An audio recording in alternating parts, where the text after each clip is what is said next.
Bonjour à tous et bienvenue sur Chess.me. Aujourd'hui, je vous propose une vidéo qui va être un condensé de tout ce qui peut intéresser l'amateur aux échecs, basé sur ma propre expérience. Alors, je vous invite, si vous ne connaissez pas la chaîne, à aller voir les différentes vidéos qu'il y a dans les catégories coaching, entraînement, live, etc. pour comprendre ce dont il s'agit. Mais dans cette vidéo, je vais parler de l'audience de la chaîne parce que c'est un peu important. Et puis ensuite, je vais vous parler de ce qui s'est passé cette année pour moi en compétition entre le 1er mars 2018 et le 1er mars 2019. Nous sommes à peu près aujourd'hui. Et ça, c'est pour la partie d'introduction. Par contre, là où ça va vraiment vous intéresser, si vous êtes notamment un joueur en dessous de 2000, c'est que je vais vous donner les clés qui permettent d'atteindre les 2000 Elo, si on est en dessous bien entendu, et qu'on a presque la cinquantaine. Donc si tu es un joueur d'échecs de près de 50 ans et que tu rêves d'atteindre les 2000 Elo, reste sur cette vidéo et conseille-la à tes amis parce que c'est tout simplement l'illustration d'une méthode mise en pratique et que je vous livre, que je vous donne gratuitement et qui vraisemblablement marche sans être particulièrement intelligent, futé, etc. Et puis, ce que je vais vous livrer en tout dernier lieu, c'est aussi le plan pour après. On est à 2000, qu'est-ce qu'on fait après aux échecs? Quel sera le plan de Chess.me après? Voilà, et puis les objectifs suivants. Ok, donc Chess.me by kilo, parce qu'on a parlé de 2000, vous voyez, c'est déjà des milliers, et il y a plein, il y a au moins deux, en fait il n'y a que deux histoires de 1000 dans l'histoire. La première, c'est tout d'abord, on va bouger ma petite tête qui ne sert pas à grand chose, merci à vous.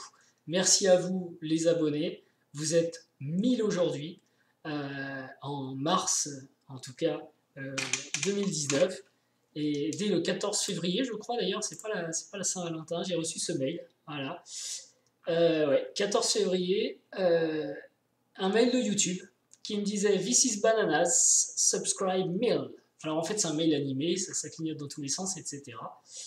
Et on m'apprend que Chess.me, cette chaîne, a en fait un résultat surprenant avec déjà 1000 abonnés. Donc, et c'est vrai que j'en reviens pas. 1000 abonnés, alors je vous avoue que c'est même plus de 200 000 vues aujourd'hui.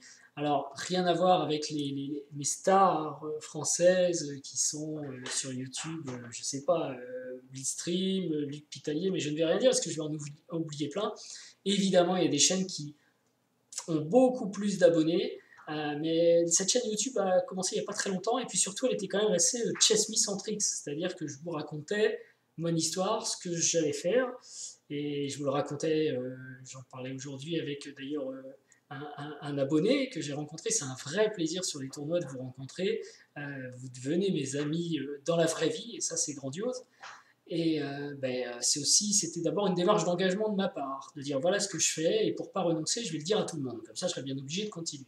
Je vous invite d'ailleurs à faire la même démarche. Si vous prenez des objectifs, engagez-vous, formulez-les, dites-les aux autres, et avancez-les. Toujours est-il que ce petit projet un peu, je ne sais pas comment le qualifier, peu importe, mais venu de nulle part, a pris forme, et aujourd'hui vous êtes de plus en plus nombreux à suivre les vidéos. Et alors j'ai des statistiques évidemment sur la chaîne qui me surprennent, qui encore une fois feraient sourire les plus grands youtubeurs français, mais qui pour moi à ma petite échelle me surprennent. Certaines vidéos que j'ai réalisées peut-être il y a moins de 28 jours ont déjà été vues 7000 fois. Je comprends, enfin voilà. Donc pour moi c'est une grande victoire, parce que ça veut dire que ce que je raconte intéresse forcément quelques gens, et apparemment nombreux, qui viennent et qui reviennent. Alors, évidemment, vous le savez, je fais tout d'une seule prise, je fais une vidéo, vous voyez, il n'y aura pas de coupure, de montage, enfin des fois j'ai essayé des petits trucs, mais c'est très très rare, parce que mon but c'est pas de faire des vidéos, c'est quand même de progresser aux échecs, et de vous aider dans vos propres progressions, ça c'est vraiment mon but, et donc de vous raconter ce qui marche et ce qui marche pas. Mais le fait que vous soyez nombreux à être touchés est encourageant, et bon voilà, merci à vous, merci de m'accompagner, surtout quand vous me voyez sur les tournois, parce qu'on va en parler après, je fais beaucoup de tournois, et vous aussi, donc on peut se rencontrer, et surtout que je ne suis pas cantonné à une région, je fais le tour de la France vraiment, et même je vais de plus en plus à l'étranger aussi. Donc pour les francophones en Belgique par exemple, pour d'autres ça peut être en Allemagne, au UK, enfin. Euh, donc bref, on peut se rencontrer et vous êtes nombreux et c'est quelque chose de vraiment touchant. Moi, ça me fait super plaisir d'avoir tous ces retours positifs. Donc abonnez-vous si vous ne l'êtes pas, amenez vos amis à vous abonner parce que ça fait boule de neige, ça donne évidemment envie de faire du contenu et, et ça fait une sorte de communauté aussi qui se rencontre en vrai sur les tournois et ça c'est vraiment sympa. Voilà. Allez, fini sur la chaîne YouTube et passons maintenant au vif du sujet, à savoir les échecs bien sûr. Alors voilà, 1er mars 2018, 1er mars 2019, qu'est-ce qui s'est passé? L'année dernière, j'ai fait des vidéos, je vous ai dit, je suis au 1er mars, enfin où j'étais au 1er mars 2018 à 1860 Elo. C'était mon Elo de reprise, comme vous le savez, enfin comme vous le savez ou pas, mais bon voilà, j'ai joué aux échecs quand j'étais plus jeune, j'ai arrêté pendant plus de 20 ans. Quand j'ai repris, bah, ça a été dur et j'ai pas voulu prendre la compétition tout de suite. Et quand j'ai repris la compétition, donc j'ai repris vers janvier 2000, enfin j'ai repris ouais, fin décembre 2017, janvier 2018, mon premier Elo, on va dire stabilisé, est arrivé à 18,60. Et de là, je me suis dit, bah, 18,60, forcément, mon objectif c'est 2000. Et je crois d'ailleurs que pour tous les joueurs d'échecs, en dessous de 2000, c'est un peu le Graal d'arriver à 2000. Parce que c'est un chiffre magique, déjà, on change de milieu, évidemment, c'est énorme.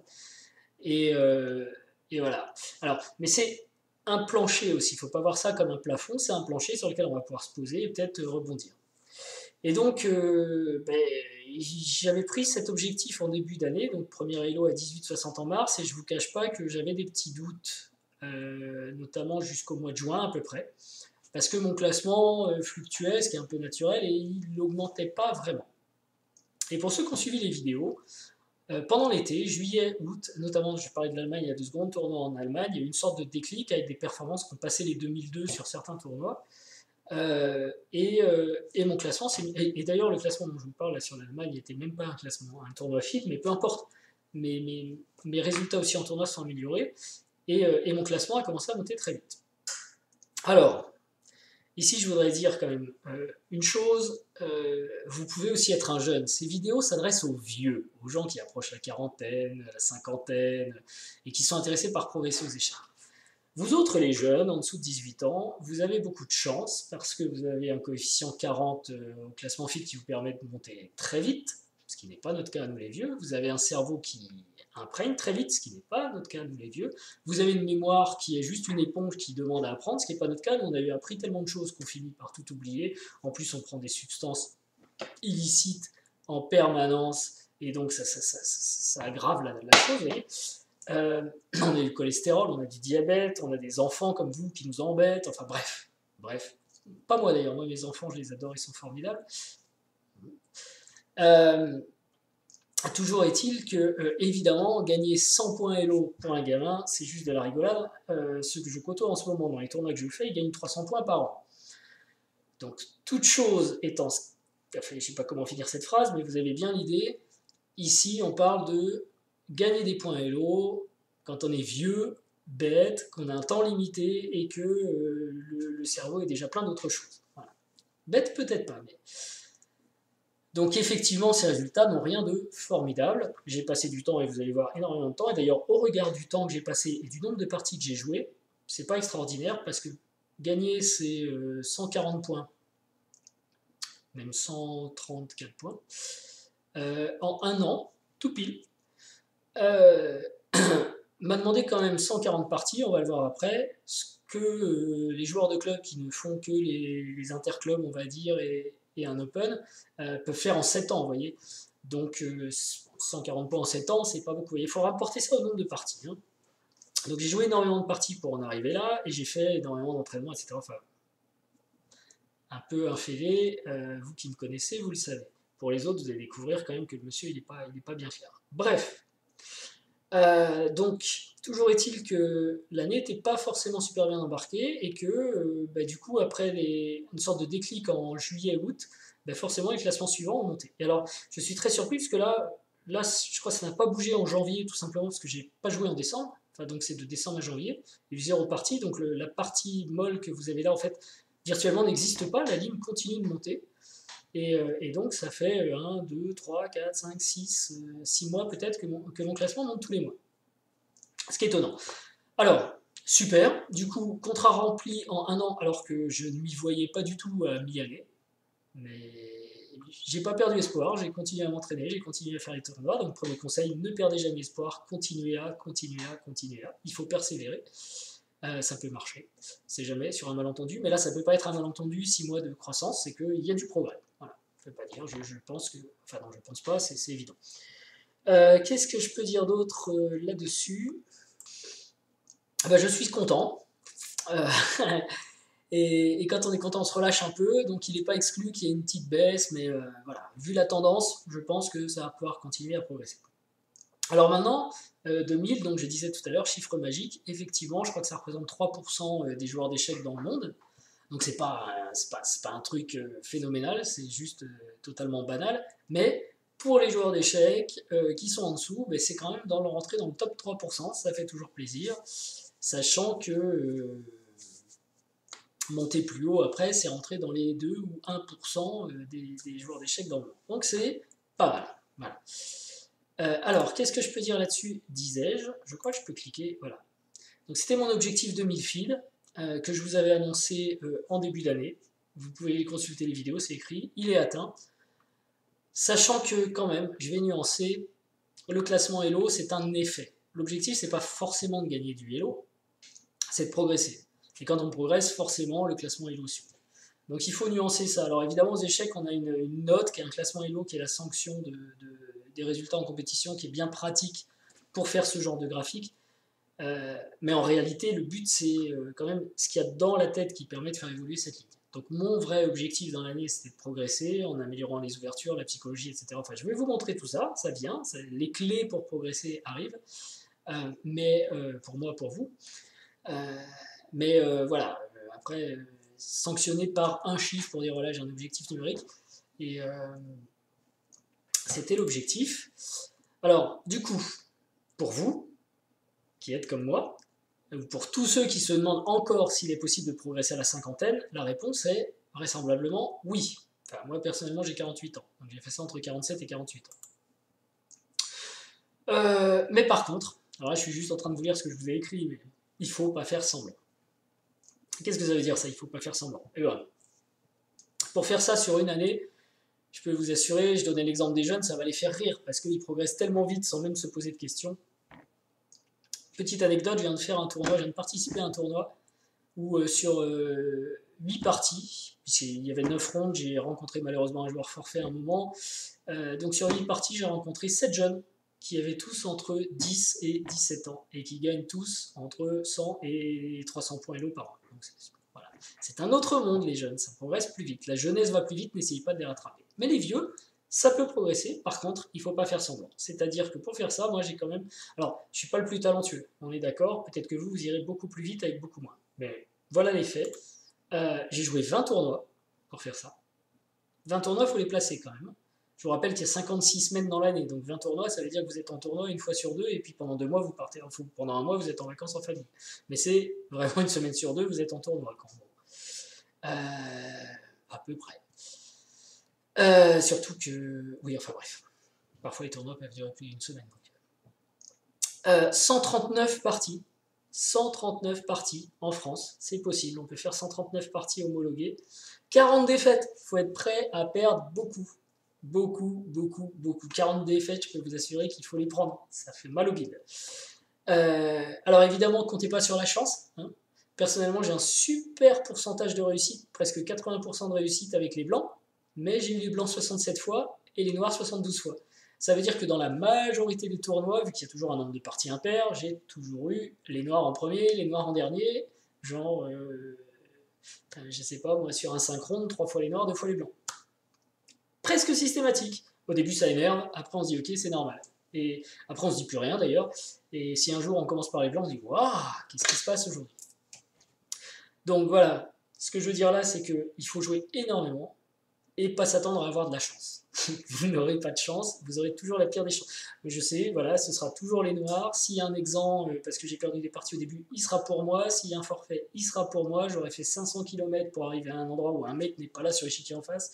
S'il vous plaît, si vous êtes forfait, prévenez l'arbitre le plus tôt possible, parce que pensez qu'il y a un gars derrière qui vous attend, et c'est pas super sympa. Parce qu'à la limite, tant qu'à faire, autant dormir, hein, plutôt que de se... Bon, enfin bref, voilà. Et de l'entraînement. Beaucoup d'entraînement. Il faut vraiment, enfin en tout cas pour moi, il a fallu que je sois acharné. J'ai fait le total, j'ai été surpris des chiffres. Pendant cette année-là, en plus de mon travail, hein, je travaille, j'ai une vie comme tout le monde, je mange, je dors. Mais en plus de ça, et puis après je suis dans les tournois, comme je vous ai dit, toutes les 2 semaines, et le reste du temps, évidemment, je consacre quand même à la famille. Mais j'ai réussi à placer 273 heures, c'est assez précis. Bon, je ne vous cacherai pas que c'est peut-être plus ou moins 10 heures. 273 heures à travailler sur le répertoire. Je pense que c'est même plus 10 heures que moins 10 heures. C'est-à-dire sur mon propre répertoire d'ouverture, je l'ai appris, révisé, peaufiné pendant 273 heures.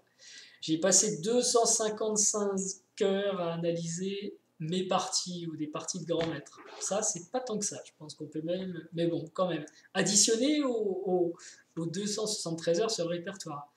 J'ai fait réellement 182 heures, et ça, il y a les statistiques, 182 heures de problèmes tactiques. 182 heures. Et je ne sais plus combien de milliers pendant l'année. Toujours sur une année. En plus, j'ai révisé pendant 146 heures des positions de finale, à les répéter, à les apprendre. Et je peux vous assurer que ça ne suffit pas, je me plante encore. Donc, il faut continuer.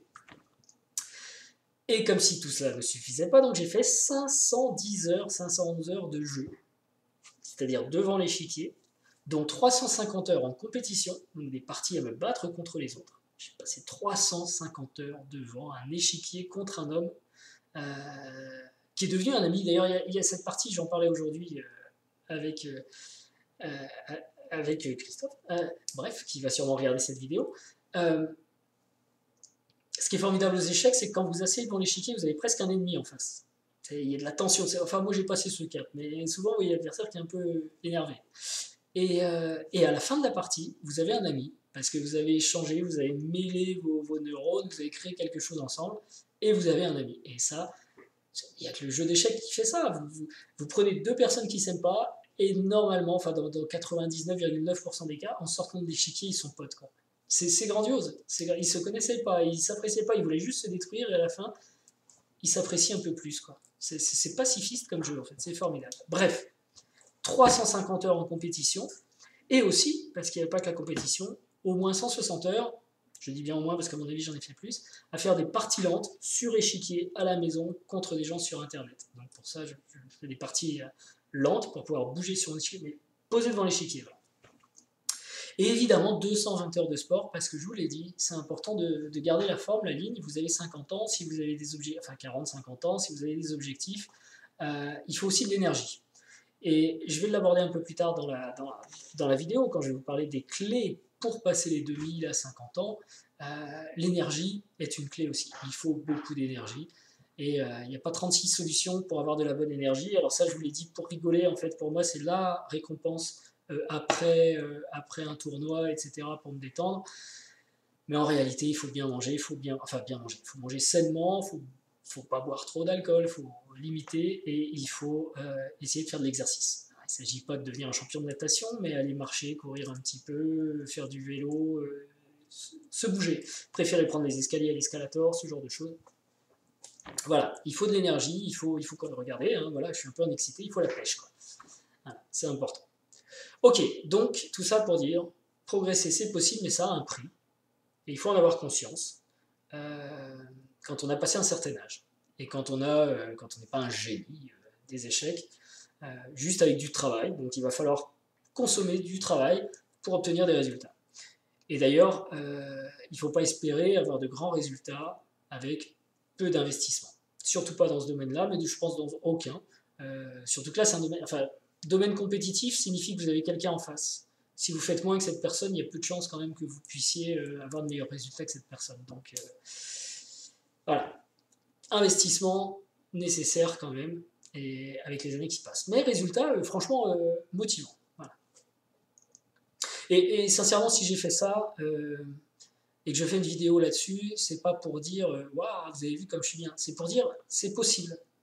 Je témoigne de ce que j'ai fait. Et d'ailleurs, depuis ma toute première vidéo, je crois que c'est le thème, c'est si un jour je parviens à aller non pas à 2150 mais à 2300 par exemple, et à obtenir donc un titre de maître feed, puisque 2300 c'est maître feed, eh bien j'expliquerai toute la méthode, je donnerai des cours, je pense, sur comment on va de 1800 à cette étape-là, et j'accompagnerai des gens qui seront intéressés. C'est l'objectif, en fait, voilà, je l'ai dit dès le premier jour, l'objectif c'est de passer de ma vie professionnelle aujourd'hui à peut-être du coaching demain sur les échecs, ou même dans d'autres domaines, parce que c'est l'implication personnelle. Mais stop. Alors, heureusement, vous pouvez zapper la vidéo parce que je parle beaucoup, ça c'est clair. On va aller à ce que je vous ai promis, à savoir les clés. Alors les clés, vous l'avez compris, il faut travailler. Ah, et puis là, la caméra, elle mange un peu de... Alors comment atteindre 2000 à 50 ans? Alors les clés sont énoncées ici, et ce ne sont pas que des mots, parce que derrière, enfin en tout cas dans mon cas, il y a eu beaucoup de pratiques. Donc il faut s'entraîner quotidiennement. Les deux mots sont importants. S'entraîner quotidiennement. Il faut travailler quotidiennement. Alors je préfère dire s'entraîner parce que pour moi, ce n'est pas un travail. Il faut que ce soit un plaisir. Et ça, c'est le dernier, on y reviendra, prendre du plaisir. Si vous avez du plaisir, vous n'aurez pas de mal à vous entraîner quotidiennement. Si c'est une souffrance, laissez tomber, faites autre chose. Si ça ne vous plaît pas, pourquoi vous acharner sur ce truc? Surtout que vous n'aurez pas forcément beaucoup de résultats tout de suite, ni même après. Enfin, il faut d'abord du plaisir. J'aurais dû le mettre en premier, je me rends compte qu'il est dernier, mais bon, c'est bien dernier parce qu'on y reviendra en conclusion, pour s'entraîner quotidiennement. Voilà. Jouer massivement, alors ça c'est le terme à la mode avec Internet, massivement en compétition, mais en fait c'est pas jouer sur Internet justement. C'est jouer énormément, un maximum de parties sur Internet. Et comme chaque fois que je fais ces vidéos sur l'entraînement, je vais encore rendre hommage à Laurent. Laurent qui m'avait envoyé un article qui montrait comment, en jouant énormément de parties, on va progresser. Et même si on ne progresse pas très vite, il faut continuer, il faut persévérer parce que ça peut marcher. Et en y réfléchissant bien, c'est un peu évident, vous devenez bon à quelque chose d'abord si vous le faites, si vous le pratiquez. Et la finalité du progrès aux échecs, c'est de mieux jouer pendant les parties d'échecs. Donc le meilleur entraînement pour ça, c'est quand même les parties d'échecs. Et donc évidemment, il faut participer à beaucoup de compétitions. Donc on s'entraîne tous les jours et on fait un maximum de compétitions dès que possible. C'est pas avec 2 parties par mois, 3 parties par mois qu'on va forcément, après 50 ans ou aux alentours de 50 ans, obtenir de grands résultats. Apprendre de chaque partie. Ok, je ne vais pas le dire, vous le lisez partout, vous le savez déjà mieux que moi. On dit qu'il faut analyser ses parties, etc. Alors c'est compliqué, il faudra peut-être que je refasse encore des vidéos sur l'analyse des parties, parce que pour moi c'est pas encore clair. Puis je pense que cette année je vais prendre des conseils auprès d'autres gens, comment analyser ces parties, qu'est-ce qu'on veut vraiment savoir. Mais en tout cas, on peut apprendre des choses de chacune de ces parties. On peut apprendre par exemple les limites de son propre répertoire d'ouverture, savoir où on a un trou, où on a... donc on peut compléter son répertoire d'ouverture, ça c'est une chose. Après ces ouvertures, on peut dire mais j'ai rien compris aux plans qui sont liés à cette ouverture en fait. Donc cette partie peut nous apprendre à améliorer notre stratégie, il va falloir se documenter, il va falloir comprendre ce qui se passe dans ce type de position. Voilà. On peut apprendre évidemment sur sa psychologie, j'ai cru que j'étais gagnant, j'ai cru que j'étais perdant, donc là aussi, comment on va gérer ces différentes situations, où j'ai gaffé dans telle situation, voilà. Comment apprendre aussi de ces erreurs psychologiques. Les finales, j'ai bien joué une finale ou je l'ai mal joué. Voilà. Mais à chaque partie, ce serait bien d'être capable, enfin ce serait bien joué. Donc il faut, si vous voulez progresser, quand vous jouez une partie, donc idéalement une partie en compétition, vous allez poser 3-4 points sur chaque partie qui disent voilà, l'ouverture, c'était bien ou pas bien à cause de ça. J'en savais plus que mon adversaire ou j'en savais moins. Le milieu de jeu, je savais les plans ou je ne savais pas les plans. J'ai mouliné la tactique, la stratégie de la finale, etc. Vous écrivez comme ça les points à retenir, et l'idéal c'est aussi de les compiler à un autre endroit et de définir, de faire découler de ça des plans en fait pour progresser. Ah ben, vraisemblablement, je vais vous donner un exemple qui vient de ma propre pratique. Au début, quand j'ai commencé, j'ai fait un répertoire d'ouverture avec des Najdorf qui faisaient 24 coups, ou 28 coups, youpi. Et en fait, à chaque fois que je jouais des parties contre des adversaires, au cinquième coup, ils changeaient, ils jouaient un coup qui n'était pas dans la super grande ligne de Najdorf. On était qu'au cinquième coup et déjà on rentrait dans une autre ouverture que j'avais pas. Donc j'avais passé des heures et des heures à apprendre des lignes que je pouvais jeter à la poubelle. J'étais très bon sur des lignes qui me servaient à rien, quoi. D'ailleurs, très bon, je sais pas, parce qu'au 25e coup, j'aurais sûrement joué n'importe quoi. Donc j'ai appris de ça très très vite et j'ai coupé, j'ai dit ok, il faut juste que je travaille sur moins de coups et par contre couvrir toutes les potentialités qui se présentent. Et du coup j'ai gagné du temps et bon, voilà. Donc j'ai appris de mes parties. Euh, Important aussi, apprendre de chaque partie, ça veut dire ne croyez pas qu'en jouant des blitz sur internet vous allez progresser comme une bête. C'est pas possible parce que quand vous jouez des blitz vous devenez fou. Vous voulez tout le temps comme des joueurs de casino vous refaire. J'ai perdu celle-là, mais je vais gagner l'autre, je vais gagner l'autre. Vous reproduisez sans arrêt les mêmes schémas, vous jouez. C'est presque maladif, alors c'est excitant, mais ça n'apporte pas grand-chose. Et surtout, on les analyse pas derrière. Parce qu'on dit c'est du blitz, quand même, j'ai pas les analysé. Et moi, je l'ai vécu, parce que c'est marrant de faire des blitz. On peut quand même jouer une partie. Ah, celle-là, voyez, vous êtes dans les premiers coups, vous dites, il faudra que je m'en souvienne après, parce que cette ouverture est intéressante. Mais comme après, on fait un autre blitz, puis un autre, puis un autre, puis un autre, le lendemain, on va se coucher, enfin, le soir, on va se coucher, le lendemain, on a tout oublié. Et donc, on ne les vérifie pas, ces ouvertures. Donc, il faut jouer des parties lentes, plutôt des parties de compétition, et apprendre de chacune des parties. Une partie sans apprentissage derrière, ça sert à rien. Être prêt à perdre beaucoup. Voilà. Si vous voulez progresser, on dit en apprendre ses défaites. Dites-vous bien que si vous gagnez une partie, évidemment vous êtes content, vous avez gagné. Vous pouvez toujours regarder s'il n'y a pas quelque chose à améliorer. Mais si vous gagnez, vous êtes gagnant. Et si vous perdez, vous êtes gagnant aussi parce que vous allez apprendre quelque chose. Apprenez de votre partie. Et vous allez perdre beaucoup, donc vous allez apprendre beaucoup. Voilà. Donc il faut être prêt à perdre et c'est pas très grave de perdre des points LO sur une partie, comme je vous l'ai écrit ici. Et ça, c'est quelque chose que je me répète tout le temps. Ce qui compte, ce n'est pas le Hello du mois prochain. L'objectif, c'est d'apprendre. Le Hello viendra plus vite. Moi, j'ai tendance à dire que l'Hello qui m'intéresse, mon Hello personnel qui m'intéresse, c'est l'Hello que j'aurai dans 5 ans. C'est pas celui du mois prochain. Je veux bien perdre 200 points le mois prochain. Si j'apprends 200 choses, le mois suivant, je serai certainement plus fort et ainsi de suite. Et dans 5 ans, on fera les comptes. Mais le mois prochain, dans 1 an, dans 2 ans, c'est pas si important que ça. Si vous vous inscrivez dans une démarche de progression, pensez démarche de progression dans laquelle je me suis inscrit, tout simplement. Pensez pas, je veux gagner 10 points l'année prochaine. Ou alors pire, les gens qui disent, voilà, j'ai perdu 6 points sur cette partie. Ça n'a aucun sens. Qu'est-ce qu'il en restera dans 2 ans? Non. Par contre, si vous avez appris dans cette partie que la fameuse Najdorf, à tel moment, il faut plutôt jouer comme ci ou comme ça restera dans 2 ans et ça vous servira tout le temps. Mais 6 points... Voilà. Donc ce n'est pas le Hello qui compte, pas le Hello du mois prochain, ni même du mois suivant. C'est là où vous vous inscrivez dans vos objectifs à 4 ou 5 ans. Ne renoncez jamais, sauf si vous perdez le plaisir. Mais tant que vous avez du plaisir, tant que vous aimez ce que vous faites, tant que vous croyez à ce que vous faites, ne renoncez jamais. Et je peux vous assurer qu'il y aura des moments difficiles. Je me suis retrouvé dans des tournois où j'ai aligné 4 bulles, 5 bulles, que des défaites, perdu des points par poignée, par tout ce que, justement, des points Hello. Comme je suis sur YouTube, des gens qui me suivaient se moquaient de moi, me dénonçaient en quelque sorte, comme quoi j'étais nul, parce que ne renoncez jamais. Vous le faites pour vous d'abord, vous le faites pas pour les autres. Enfin, moi, je le fais un peu pour vous aussi, puisque du coup, je témoigne et j'essaye de vous supporter dans votre progression. Faites-le aussi. Mais ne renoncez pas. Si vous avez du plaisir, si vous croyez en ce que vous faites et si vous êtes bien dans vos baskets, ne renoncez jamais. Tout simplement parce que renoncer, c'est comme abandonner, ça ne vous fera pas gagner. Il faut continuer. Il y a des moments difficiles. Si vous regardez un petit peu des résultats sportifs dans n'importe quel domaine, le champion, quand on lui tend le micro en disant vous êtes le champion, la réponse est quasiment toujours la même. Il y a eu des moments hyper difficiles, j'ai souffert, ça a été très dur à l'entraînement, ça a été très dur en compétition. Je suis très heureux d'être là maintenant parce que ça a été dur. Alors dur, c'est l'ego, c'est la défaite, tout ça.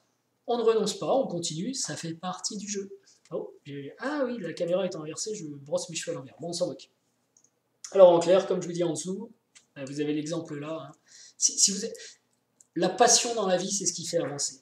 Alors il y a des gens qui ont des passions belliqueuses, qui sont hargneux, qui veulent tuer, qui veulent maîtriser, qui veulent dominer le monde. Bon, ça c'est pas terrible. Si vous avez une passion comme le jeu d'échecs, ça c'est génial. Alors soyez cinglés, amusez-vous, insistez, et prenez du plaisir. Et on se rencontrera bientôt et on sera forcément potes, quoi. Voilà, c'est ça le truc. Ok, mais ça c'est vraiment les clés. Si vous êtes à plus de 40, 50 ans, excusez-moi les 40 ans, je vous mets dans la même... Parce que j'ai dû commencer quand même à m'entraîner, à faire des vidéos vers 46 ans, je crois, par là. Donc voilà, middle age et au plus. Assumez votre folie et amusez-vous. On n'a vécu une vie, vous le savez maintenant, hein, vous avez vu tellement de choses tristes autour de vous. La vie est courte, on n'en a qu'une, etc. Si ça vous éclate, faites-le, quoi. Mais faites-le à fond.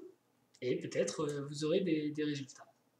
Déjà une demi-heure de vidéo, il faut que j'accélère. Alors, donc du coup, clé, voilà, youpi, la promesse arrive, je vous ai donné les clés, mais alors comment concrètement on va s'entraîner pour passer par exemple de 1800, là c'est l'exemple que je peux donner parce que j'ai suivi moi-même, 1800 à 2000 aux alentours de 50 ans. Et ça, réparti entre les ouvertures, les finales, la stratégie, le calcul et la psychologie, qui est peut-être le plus important. Enfin, chaque chose est importante. Moi, je fais une pause, mais vous me retrouvez tout de suite. Et voilà. Tada, on y retourne. Alors, ce sont des clés, celles que moi j'ai suivies. Maintenant, il faut absolument vous observer. Hein. En préambule, je veux dire, voilà, avis du médecin, conseil médical, etc., etc. Observez-vous et adaptez en fonction de vous, ce que vous sentez, ce que vous trouvez, etc. Dans mon cas, ce qui a marché, c'est pour faire ça en un an, 1800 à 2000, en dehors du fait de jouer beaucoup de parties, c'était d'abord sur les ouvertures, figer un répertoire. C'est-à-dire ne pas changer de répertoire tous les 2 jours, mais avoir un répertoire plutôt fixe, parce qu'on a une mémoire limitée à notre âge, on ne peut plus vraiment magasiner énormément d'informations. Donc s'en tenir à un certain nombre d'ouvertures. C'est pas comme un grand maître qui aurait commencé à 3 ans et qui serait capable de jouer le 4, B4, C4 comme il veut. Tenez-vous-en à quelques ouvertures. Le plus important, je crois, c'est des ouvertures que vous aimez jouer. Il faut les sentir, il faut prendre du plaisir dès que vous alors, c'est pas un secret, moi je joue un D4. Et je peux vous assurer qu'à chaque fois que je pousse D4, je suis content. Voilà. Au début, j'avais essayé un E4, j'avais peur. D4, je suis content. 76% de réussite, je vous attends, je joue un D4, on y va. Oui. La confiance est importante. Donc vous connaissez un système, vous n'en jouez pas forcément 36, vous connaissez une ouverture et vous avez confiance. Super important. Le mental, déjà, vous voyez, la psychologie, déjà, dès la première ligne, alors j'avais mis la psychologie tout en bas, ça rentre en compte. Donc, limitez le nombre d'ouvertures. Petit passage dans les compétitions, là, les histoires de préparation, machin, je veux bien que Aronian se prépare contre Maxime Bachila-Grave et vice-versa, mais que Chesney se prépare pour jouer contre Bip Bip, non. Je vais jouer les systèmes que je connais. Si lui veut se préparer pour venir sur mon terrain, il est le bienvenu. Je le connais mon terrain, j'ai fait les bornes, il est propre. Normalement, je sors de là avec l'égalité. S'il trouve un truc qui réfute une des lignes que j'utilise, qui est juste de la théorie, d'abord il sera génial, et ensuite j'aurai appris quelque chose qui me permettra d'être plus fort. Donc moi je ne me prépare pas du tout contre les adversaires. Mais ça c'est moi. Vous pouvez faire le choix. Ce qui est bien, hein, parce que du coup le soir je ne vais pas voir les appareillements, je dors tranquille, et le lendemain j'arrive et je me dis bon ok, je m'assois là, et je joue mon système, et normalement ça se passe très bien. Donc il faut arrêter de se prendre la tête, les préparations machin, on n'est pas les Formule 1, on est des petits amateurs. Et déjà essayons de bien connaître ce qu'on joue d'habitude, plutôt que de commencer à vouloir préparer des choses sur le terrain d'adversaire. J'ai essayé une fois, je me suis fait ramasser, j'ai compris, j'ai dit non, bah non, que lui vienne chez moi plutôt que moi j'aille chez lui. Voilà. Donc un répertoire par goût, et puis aussi la profondeur, j'ai parlé tout à l'heure des 24 coups de Najdorf, très vite, j'ai limité, 12 coups, ça paraît très peu, j'ai certaines variantes à 7 coups même, 7 coups, parce que c'est des variantes rares, machin, mais je préfère travailler la largeur. C'est-à-dire être prêt contre plein de systèmes. À chaque fois que je rencontre un truc que je ne connaissais pas dans les 7 premiers coups, eh bien je l'intègre dans mon répertoire, je regarde un peu sur les bases de données, je choisis, bah, ça je vous laisse faire, mais je rentre tout ce qui vient, quoi. Mais pas très profond. Ce qui fait que, bah, en partie déjà, j'ai systématiquement quasiment les 7 premiers coups qui viennent en 2 minutes, donc je gagne du temps. Assez souvent, je vais jusqu'à 12 coups. Et je me rends compte que ce n'est pas le cas de mes adversaires. Même aujourd'hui, je rencontre beaucoup d'adversaires qui sont au-dessus de 2000, 2100, 2002. Ils calent plutôt parce que mon système, finalement, c'est une ramification, et ils ne sont pas dans leur connaissance très très pointue. Enfin là, j'abuse parce que quand même, ils sont pas mal non plus. Bref, pour aller de 1800 à 2000, avec un répertoire qui allait de 7, et j'ai bien conscience que ce chiffre est un peu ridicule, 7 coups de profondeur jusqu'à 12, mais par contre couvrant une vaste étendue de possibilités, m'a permis d'être toujours OK dans l'ouverture en fait. Enfin toujours, non bien sûr j'ai pris quelques tôles rapides, mais des trous, mais que j'ai comblés le lendemain, et on va dire, dans 80, on a la règle des 80, quoi. Dans 80% des cas, il n'y a aucun problème dans l'ouverture, 20% un peu plus problématique. Voilà. Donc plutôt la largeur. Et chaque partie, par contre, doit servir à tuner. Il faut s'en servir son propre répertoire. Chose importante aussi que j'ai écrite ici, peaufiner votre répertoire, c'est-à-dire que si vous sentez qu'il y a une variante avec laquelle vous n'êtes pas à l'aise, etc., changez-la, trouvez une autre variante, mais ne bouleversez pas votre répertoire tous les 2 jours. Ne passez pas de C4 à E4, de cavalier F3 à G4. Peaufiner, on peut tuner, on peut dire cette variante au 7e coup, j'aime pas trop, je voudrais peut-être changer par celui-ci, ce qui fait que vous n'allez pas remettre en cause toutes les interconnexions de votre répertoire aussi, parce que du coup il y a des interconnexions dans tous les sens, il y a des interversions de coups qui permettent d'aller d'une ouverture à l'autre, donc si vous changez les tout premiers coups, mais une fois que vous avez trouvé des ouvertures qui vous plaisent, vous pouvez évidemment facilement ajuster une variante ou une autre, ou même compléter pour avoir 2 options dans certains cas, selon ce que vous sentez, une pour faire nul, une pour gagner, bon, je ne sais pas. Ça doit être du tuning fin, mais surtout ne rentrez pas dans une complexité monstrueuse. Alors, réviser quotidiennement, ça c'est obligatoire. C'est obligatoire parce que si vous avez 50 ans, ce que vous voyez un jour, dans 2 jours, vous l'aurez oublié. Donc, par exemple, j'ai un répertoire d'ouverture avec un certain nombre de variantes, on va le voir après, blanc, un certain nombre de variantes noires. Il faut les réviser quotidiennement. Donc je fais un jour blanc et un jour noir parce que je ne peux pas tout traiter sur une journée, j'ai pas le temps matériel, mais je révise. Je fais du par cœur sur mes variantes. Voilà. Et étudier des livres sur vos ouvertures, ça c'est très intéressant parce que c'est pas parce que vous connaissez justement 7 ou 12 coups que vous allez comprendre l'ouverture. Non, non, vous savez comment démarrer pour pas vous mettre dans la mouise dès les premiers coups. Par contre, les idées de l'ouverture, les plans qui en découlent, etc., mais ça c'est dans les bouquins. Il faut lire des bouquins, il faut analyser des parties, enfin il faut lire des parties commentées de grands maîtres. Vous n'allez pas inventer un système, ou alors ça vous prendra un temps fou et rien dit que vous saurez.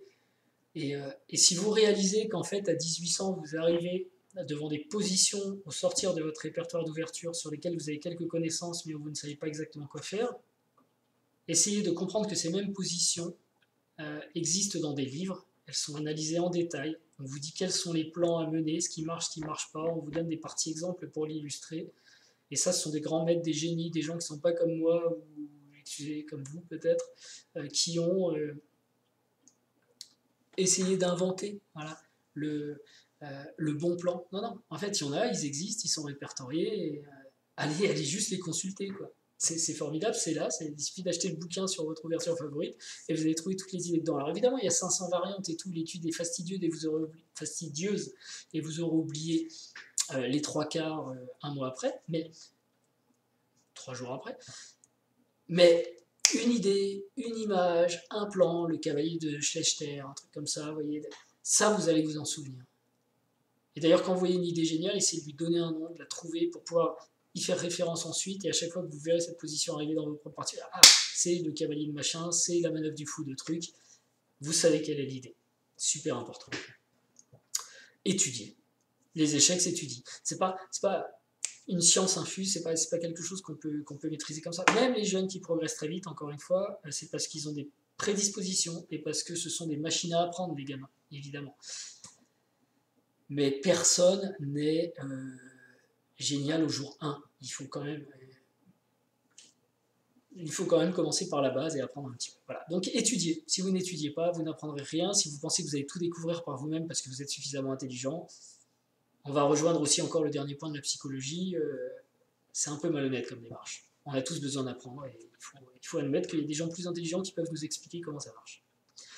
Alors les finales, j'ai parlé des ouvertures très longuement. Pour les finales, je vais aller plus vite. Il y a des positions de finale type. D'abord, il y a les maths élémentaires. J'espère que vous savez tous mater avec un fou et un cavalier, les 1800. mais limite les yeux fermés, quoi. C'est maths élémentaires, il faut les apprendre, ça doit marcher tout seul, c'est pareil, on les révise quotidiennement. Et avec ces maths élémentaires, après on rajoute des finales de tour, on rajoute des finales de fou, des finales de cavalier, des finales avec des qualités différentes, des finales avec des pions, sans pions, machin truc. Faites une base de finale et vous la révisez quotidiennement. Et cette base de finale, elle peut être tirée de votre pratique, ce que vous avez pas réussi à bien jouer, donc demandez à l'ordi comment fallait la jouer, parce que pour le coup, l'ordi là-dessus, il est très fort, ou de bouquins sur les finales, sans finale type, ce genre de truc, voilà. Et vous révisez. Ce qui fait que dans vos parties, dès que vous voyez potentiellement qu'une finale que vous connaissez peut arriver, il faut y aller. Alors, attention, je vous préviens, vous allez avoir des surprises, hein, parce que moi je l'ai fait, j'étais tellement confiant sur mes finales, que j'y suis allé, et en fait je me suis trompé. J'ai amené des positions nulles vers la défaite, comme ça, tout seul comme un grand. Mais bon, on apprend, on apprend. La stratégie, donc moi j'ai fait le choix, mais c'est pas forcément le bon choix, c'était le mien, d'étudier la stratégie uniquement ou principalement sur... Enfin, j'ai lu des manuels de stratégie généraux, hein, ça ok, donc lire des bouquins comme Reassess Your Chess ou ce genre de choses, bouquin de champion sur la stratégie. Ludek Pachman, si vous avez une édition française, c'est formidable, les trois volumes, bon ok. Mais ensuite, les exercices, moi je les fais plutôt liés à mon répertoire. C'est-à-dire, je vais faire des exercices de deviner le coup sur des parties de grands maîtres. Il y a des vidéos très récentes là-dessus, sur mon répertoire. Et donc, je vois comment les grands maîtres ont mené des ouvertures qui découlent de mon répertoire, ce qui est intéressant. Et je ne fais pas n'importe quelle ouverture, je fais plutôt les plus populaires. On va quand même se concentrer sur celles qui arrivent le plus souvent. Alors, les plus populaires, pas au niveau des grands maîtres, mais les plus populaires au niveau de ma pratique. Donc, je regarde l'année, temps de...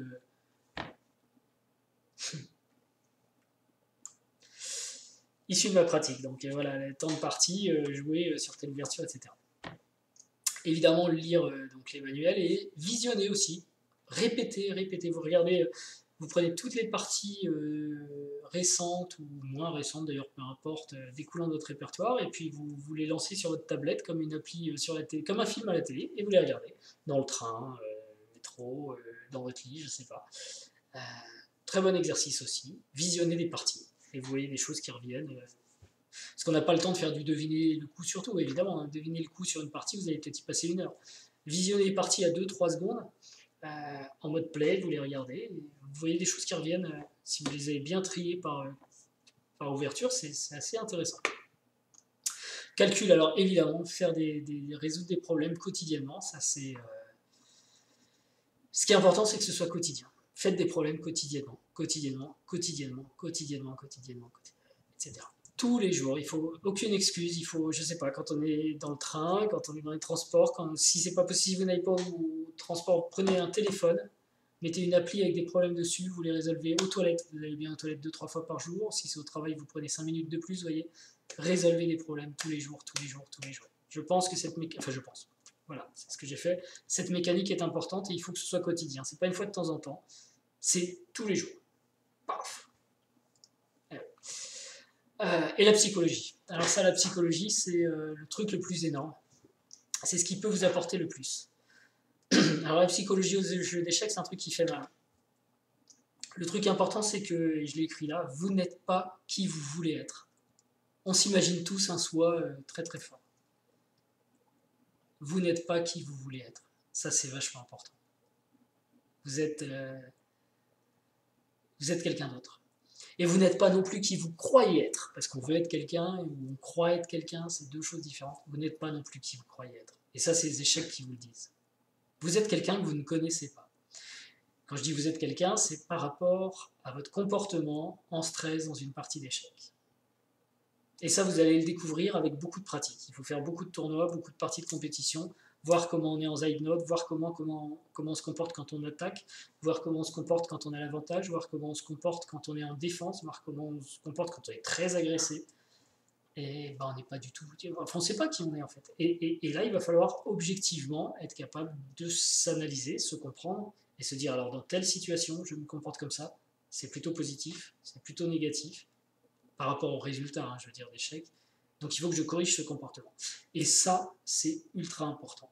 Parce que si vous calculez super bien, si vous avez des ouvertures béton, si vous comprenez la stratégie, Mais si quand l'adversaire en face de vous éternue, ça vous déstabilise et vous êtes incapable de faire quoi que ce soit, il faut que vous trouviez une solution pour contourner le problème de l'éternuement de l'adversaire.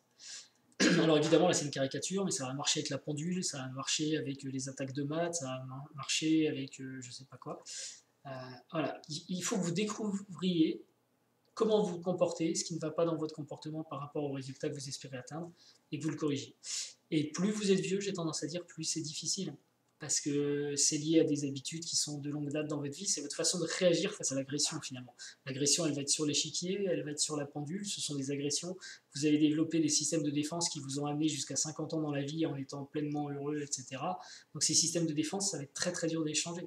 Et souvent, les systèmes de défense, ça va être des œillères, ça va être... Et ça, aux échecs, on ne peut pas se mettre des œillères. Il faut affronter la réalité en face.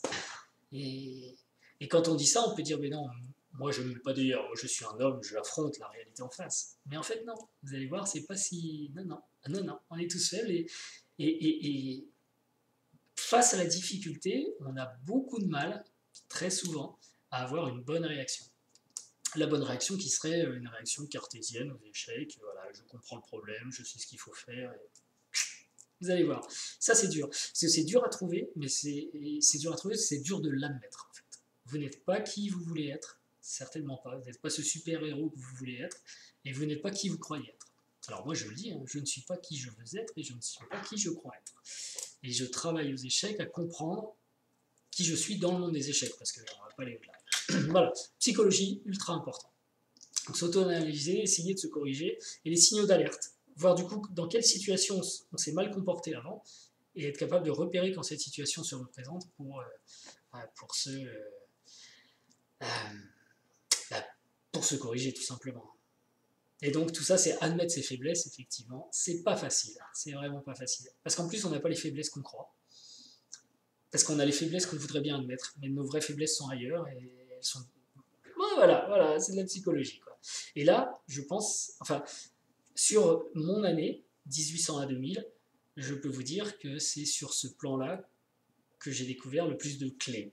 Donc soyez-y vraiment attentifs, ce ne sont pas que des parties d'échecs, ce sont des moments de vie avec plein de perturbations qu'il faut être capable d'analyser, et il y a énormément à glaner comme expérience et à améliorer sur votre jeu et sur vos résultats. Dans la psychologie, voilà. Alors il n'y a pas que moi qui le dis, hein, j'ai aussi fréquenté des forts joueurs qui disent la même chose. Et d'ailleurs, dans tous les domaines, le mental est quelque chose d'extrêmement important. Voilà, allez, on va avancer, parce qu'on va pas aller à l'heure, il nous reste quand même un petit truc à dire sur cette vidéo. C'est OK. OK, on est arrivé à 2000, c'est le côté de Chess.me, donc, et puis pour vous aussi ça arrivera, ou si c'est un autre objectif, vous êtes arrivé à votre objectif. Qu'est-ce qu'on fait après? On s'arrête? Non, attendez, c'est là. Non. On continue, on vise plus haut. Et comment on fait? C'est simple, à chaque palier, il y a des exigences différentes. Il faut, pour monter Alors, j'aime pas dire palier. On est sur un plancher. Une fois qu'on a atteint, c'est acquis. On a un niveau qui est acquis. C'est pas un plafond, c'est acquis. Et il faut essayer d'aller un peu plus haut.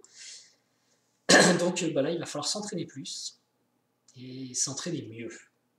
L'optimisation du temps est quelque chose d'important quand on a une vie professionnelle, évidemment. Donc, optimiser le temps.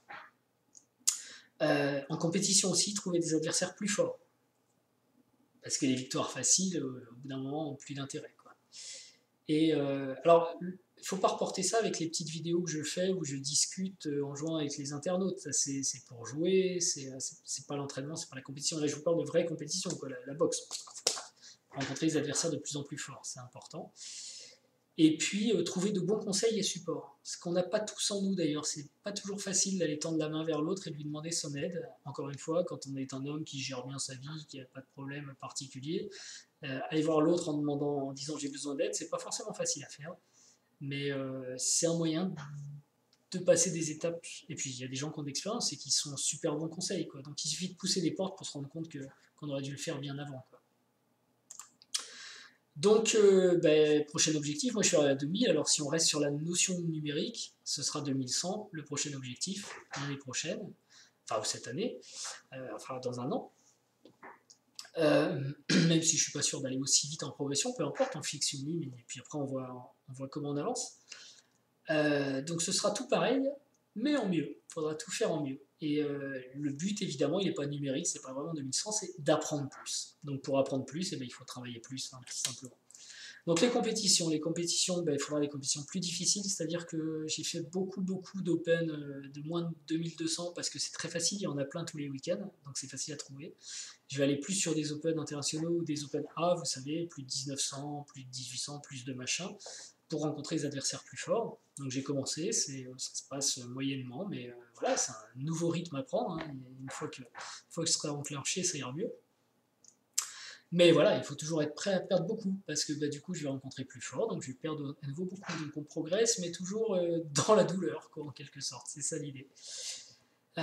Toujours en essayant de jouer au moins 120 parties par an, donc toutes les 2 semaines à peu près, être en tournoi quand même. Je ne sais pas si ça va être possible, des tournois plus longs, mais beaucoup de parties. Ça, je pense, c'est vraiment essentiel. S'offrir un entraîneur, c'est quelque chose que j'avais essayé au début à 1800. Alors si vous vous posez la question à 1800, c'est peut-être bon pour vous, essayez. Moi je sais que ça n'a pas été bon. Alors si j'ai eu 2-3 séances où j'ai entendu des choses qui m'ont fait penser que j'avais beaucoup de choses à faire avant d'avoir un entraîneur, c'est-à-dire apprendre à calculer, à connaître mes ouvertures un minimum, ce genre de choses. Donc j'ai dit bon ok, on oublie l'entraîneur pour l'instant, je vais d'abord travailler sur les bases et après je reviendrai. Et je m'étais dit si un jour j'arrive à 2000, et bien à ce moment-là je m'offrirai un entraîneur. Donc on y est, on y va. Voilà, je vais essayer. Donc les ouvertures, bah, exactement ce qu'il y a dans la partie 2000, mais en mieux. C'est-à-dire, cette fois, j'ai travaillé sur la largeur toujours, mais aussi la profondeur. J'ai rencontré dans les Open internationaux des plus forts joueurs et je me suis rendu compte que mon répertoire dont j'étais content dans les Open précédents, en moins de 2002, était quand même un peu léger. Soit je suis sur ma ligne, je la déroule à 12 coups, mais après 12 coups, je suis un peu sec. Même si je connais les idées, je vois que l'autre continue à être super bien. Ou je me suis pris des petites variantes de côté qui font très mal. Et il faut absolument les connaître, les préparer. Donc travailler la profondeur et la largeur. Mais encore une fois, si vous visez 2000, c'est totalement inutile. Là, pour moi, ce que je suis en train de vous dire, c'est pour aller au-delà. On peut très bien, et je l'ai fait, je le prouve, aller à 2000 avec un répertoire à 12 coups. Après, j'ai l'impression qu'il faut aller un peu plus loin quand même. Donc aujourd'hui, j'ai à peu près 140 variantes, 12 coups de profondeur, ce qui fait environ 1700 coups, peut-être moins, parce qu'il y a des variantes où il y a allez, on va dire 1500 coups, parce qu'il y a des variantes où je n'ai même pas une profondeur de 12. Et il va falloir, je pense, à vue de nez comme ça, que j'étoffe un peu, 200 variantes plus larges, et 17 coups minimum, donc 3500. Donc on va être à plus que doublement du volume du répertoire, donc je ne sais pas comment je vais faire pour le réviser, mais il faudra que je trouve. Je pense que de toute façon je vais être obligé. Les finales bah, travaillent comme ce que vous avez vu sur la partie 2000, mais en augmentant aussi le nombre de finales type, de positions type, ça c'est un peu logique. Aujourd'hui j'ai 120 positions, donc je vais essayer de monter vers 300 progressivement en un an, en m'appuyant notamment sur l'excellent endgame manuel de Dvoretsky, c'est la référence. La stratégie, toujours pareil que 2000, mais tout pareil mais en mieux. Donc essayer de systématiser, enfin de me focaliser sur les grandes lignes de mon propre répertoire et celles-ci les approfondir pour systématiser les plans et bien connaître les différents plans qui viennent des variantes de mon répertoire qui se présentent le plus souvent. Voilà. Et j'ai parlé ici d'entraîneur. Ok, un entraîneur général, mais j'ai réalisé que rien n'empêchait d'aller consulter des gens qui connaissent mieux que vous certaines variantes. Et ils sont nombreux, mieux que moi, ils sont tout le monde d'ailleurs. Donc rencontrer des spécialistes, maîtres ou grands maîtres, ou je sais que j'ai des personnes qui m'intéressent dans le monde des échecs, je suis leur partie, etc. Pourquoi je ne décrocherai pas mon téléphone ou mon email pour rentrer en contact avec eux en disant Didier, la façon dont tu joues l'espagnol, j'adore, est-ce qu'on peut passer 3-4 heures à en parler ensemble? Est-ce que c'est possible? Est-ce que c'est financé ou non? Mais après tout, si c'est raisonnable, ça, juste parler de cette variante, est-ce qu'on peut le faire ensemble? Dis-moi quelles sont tes connaissances, dis-moi ce que je... Voilà, partage-moi ton expérience. Contacter des spécialistes, je pense que ça c'est un... Pourquoi on le ferait pas, quoi. C'est absurde quand on y pense. Donc il n'y a pas que les bouquins, il y a aussi les gens en vrai qui peuvent vous dire des choses qui passent dans les messages. Voilà. Alors le calcul, toujours pareil, hein, mais en mieux, c'est-à-dire qu'il faut toujours résoudre des problèmes quotidiennement, mais alors encore plus quotidiennement, quoi. C'est pour ça que j'ai mis etc. au carré. Je vais même aller peut-être faire d'autres types de problèmes, bon, bref. Calcul. Pas que de la tactique d'ailleurs, aller aussi dans la profondeur et la précision de calcul, quelque chose d'important. Et la psychologie, bah, vous reprenez le slide d'avant, vous le remettez, il est toujours vrai, sauf qu'il va falloir le faire vraiment. Je vous ai dit c'est difficile d'admettre ses erreurs, et bah ouais, c'est difficile. Donc il faudrait les admettre vraiment mes vraies faiblesses, parce que j'admets des petites faiblesses, et puis je travaille un petit peu dessus, mais la vraie faiblesse qui me gêne, et ben je l'aborde pas. Et travailler vraiment sur... Alors, éradication. À se demander d'ailleurs si, comme pour la partie ouverture, stratégie, aller voir des spécialistes, il ne faut pas non plus aller voir un psy, quoi, pour dire voilà, moi je rencontre telle difficulté dans les échecs et j'ai du mal à la traiter. Parce que bah, ça fait 1 an que je veux changer des choses dans mon processus de réflexion, que je veux traiter tel ou tel aspect de mon jeu, et en fait, j'arrive pas à l'apprendre. C'est dur, il y a une résistance personnelle, quoi. Donc il faut casser cette résistance. Et là encore, on parlait du progrès tout à l'heure des gamins. Je pense qu'ils n'ont pas encore cette carapace qui les protège. Ils sont tout jeunes, ils n'ont pas encore de carapace. Donc ils peuvent très bien. Ils le font sans s'en rendre compte. Donc ils peuvent même pas, je pense, ils regardent ma vidéo, ils se marrent et ils comprennent pas en fait. Et bon, regardez la vidéo, regardez-la plus tard, vous comprendrez. On s'est tellement construit une carapace, surtout quand on est costaud finalement, que changer ses habitudes et casser on n'en a même pas conscience, quoi. Ce sont des réflexes conditionnés. Donc voilà, psychologie, pour aller plus loin, admettre vraiment les choses et traiter vraiment les choses. Pour l'instant, j'ai l'impression d'avoir fait que de la... Alors j'ai appris beaucoup de choses quand même, et effectivement, il y a eu beaucoup de corrections, mais ça reste de la surface. Ok, bah écoutez, la vidéo était très longue, mais on n'est pas encore à l'heure, hein, donc je sais qu'il y a des gens qui font 3 heures de vidéo sur YouTube, rien qu'à commenter des parties que vous regardez même pas, alors que là vous mettez juste les oreillettes et vous m'écoutez, vous avez toute l'idée tout ce qu'il vous faut pour progresser aux échecs normalement si vous êtes un amateur motivé. Donc bah, qu'est-ce qu'on peut dire maintenant? Bah voilà, il y a du pain sur la planche, j'ai passé une étape, je vous le partage, une nouvelle étape se présente. Et je vous donne toutes les clés, toutes les informations qui ont été utiles. Donc la question c'est, et vous? Et vous? Êtes-vous prêt à relever votre propre défi? Votre propre défi. J'espère, parce que je vous rencontre, je vous vois sur les tournois, vous êtes tous motivés, vous me dites que ces vidéos vous aident. Donc continuons ensemble, impliquez-vous et j'espère que vous rencontrez le succès grâce à moi, mais surtout grâce à vous, grâce à l'énergie que vous pourrez mettre, à l'implication que vous aurez dans le jeu d'échecs et dans l'entraînement. Voilà, bah écoutez, c'était une longue vidéo, j'ai beaucoup parlé, mais je pense que pour une fois, j'ai pas dit trop de bêtises, parce que j'ai pas parlé de position d'échecs vraiment, donc j'ai parlé juste de principes qui sont réels, que j'ai appliqués dans ma propre vie, qui ont apporté certains résultats, et qui donc pourront être adaptés par d'autres. Donc si ça vous a plu, puisque c'est une vidéo de moins d'1 heure, n'hésitez pas à mettre un commentaire, au moins 2 minutes, à mettre un pouce bleu. C'est des choses bêtes. Pouce bleu d'ailleurs, je ne connaissais pas le truc. Moi, je suis arrivé sur YouTube il n'y a pas longtemps. Je trouve ça tellement ridicule à dire pouce bleu, mais bon. Ok. Disons, le cadrage est vraiment top, on dirait des pros. Mais ouais, en fait, ça fait plaisir de voir qu'il y a des gens qui aiment ce que vous avez fait. Vous avez passé 1 heure à le faire et il y a quelqu'un qui vous dit ok, c'était sympa, même si j'ai regardé que 2 minutes 30, parce que je le sais aussi, ça, j'ai des statistiques sur les vidéos que je vois que vous regardez que 3 minutes 30. Mais il y en a quand même 2-3 qui regardent en entier. Là, je pense qu'ils s'endorment, hein, c'est normal. Moi aussi, quand je regarde des vidéos YouTube, je m'endors. Toujours est-il que dire que vous aimez, apprécier, partager les commentaires aussi avec les autres, ou apporter sur ce que j'ai pu dire des précisions concernant votre propre pratique ou votre propre expérience. Là, ça me servira à moi, ça servira à les autres aussi. Ça, c'est quelque chose que j'adore. J'ai pas toujours. Vous êtes de plus en plus nombreux. Vous l'avez vu tout à l'heure, des vidéos mises en ligne la semaine dernière. Il y a 7000 vues, donc du coup, je peux pas répondre à tout le monde, bien sûr, mais je lis tous les commentaires et donc quand vous apportez un retour d'expérience et des conseils, c'est génial. Sachez que j'y pense et que je m'en sers et que je les replacerai sûrement dans une vidéo s'ils valent la peine. Voilà, 59 minutes 06. Je vous remercie pour votre patience. Je vous souhaite une bonne journée, une bonne soirée, une bonne ce que vous voulez. Et j'espère qu'on se rencontrera très très prochainement sur les tournois. A bientôt. Ciao.